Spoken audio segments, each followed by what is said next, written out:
Now, DeShawn Watson played college ball at Clemson University, and I do believe he was responsible for their national championship. I may be wrong. Correct me if I am.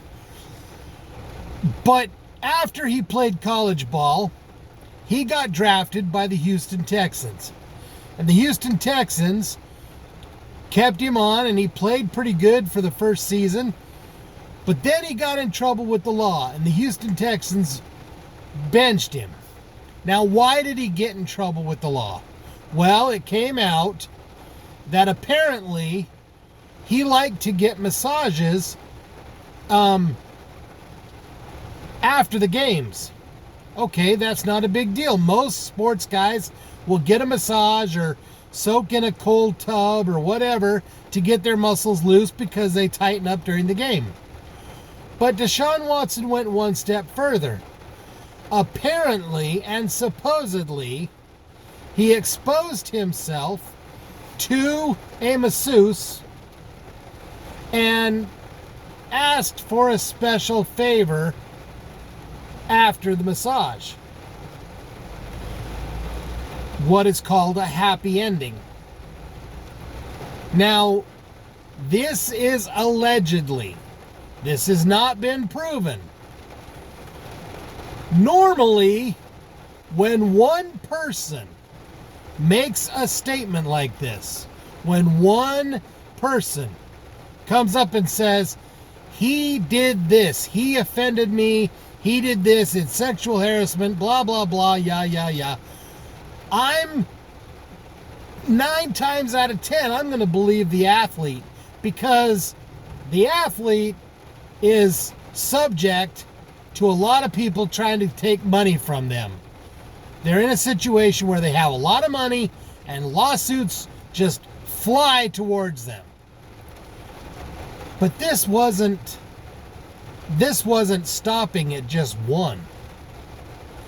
It has now ballooned to 26 individual lawsuits against DeShawn Watson. Now, like I said, if it's one person or maybe two, I'm going to kind of be a little iffy and skeptical about it. But when you get up to 26, and here's the thing, the lawyer for the women says there's a lot more coming. Now, apparently, it's been reported that up to 66 massages were given to DeShawn Watson in a 17-month period. Now, if he exposed himself 66 times and asked for favors 66 times, and that turns out to be 66 lawsuits, then that's a sick SOB right there. He's got a problem.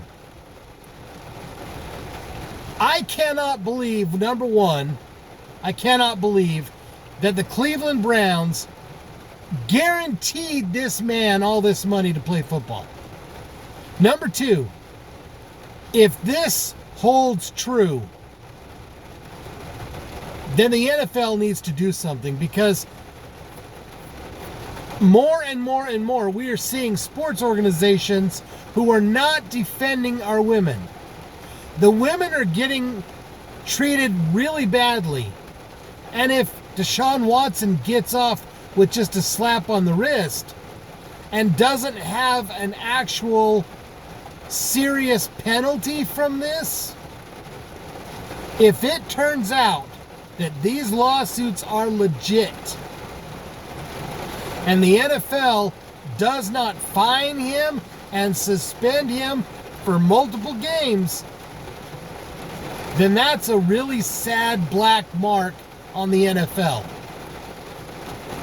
Now, if the NFL throws the book at DeShawn Watson and says, hey, you can't play for a year, you're suspended, yada yada, blah blah blah, and we're going to fine you $1 million, and you have to put that money towards a women's group of some sort to help them with rape or homelessness or whatever the case may be, then good for the NFL. But I don't see that happening. I may be wrong. Who knows?